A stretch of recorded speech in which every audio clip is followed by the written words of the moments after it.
তোমার ব্যবহারই হইছে তোমার একমাত্র পরিচয়। একটা কথা আছে, তোমরা তো শুনছো। In English we can say it that your attitude is a reflection of who you are. মানে কথার অর্থ হইলো গিয়া, দেখো আমি তোমরা সবসময় কই, আমরা সমাজের মধ্যে এখন কি চলে দেখা যাইতেছে, ছোট ছোট বাচ্চারা বড় মা বাবার লগে বড় নাই ছোট নাই এই কথা এই জিনিসগুলো দেখে না, তর্ক করে, ঠিক আছে না?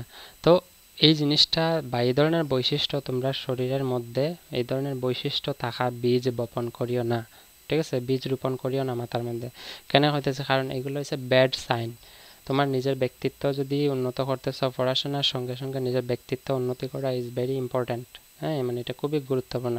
তো তোমরা সবসময় মনে রাখবা যে whenever you behave with people, যখনই মানুষের লগে তুমি ব্যবহার করো, whenever you talk with people, যখনই মানুষের লগে কথাবার্তা কইবা, whenever you look at people, যখন মানুষের দেখবা তোমরা, try to be very careful, তোমরা সবসময় চেষ্টা করবা সচেতন থাকার, ঠিক আছে? কেন কইতেছি?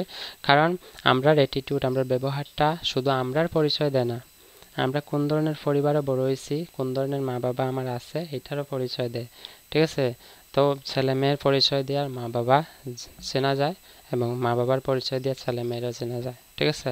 তো আমরা মা বাবার বয়সী যারা আছে গার্জেন, তারা আমরারে চিনব কারে দিয়া? আমরার মা বাবারে দিয়ে আমরারে চিনব। কিন্তু আমরার যে আছি, আমরারে খেয়ে চিনবো, আমরারে খেয়ে চিনবো, আমরার মা বাবারে দিয়ে আমরারে চিনবো। কিন্তু এমন একটা সময় আইব তোমরা জীবনে অনেক উপলব্ধি হাসিল করবা, অনেক কিছুর মধ্যে সফল হইবা, তখন তোমরা খবর লইলে পরে কইব তুমি খুব ভালো, তার মানে তুমি খুব ভালো পরিবেশে জন্ম লইছ।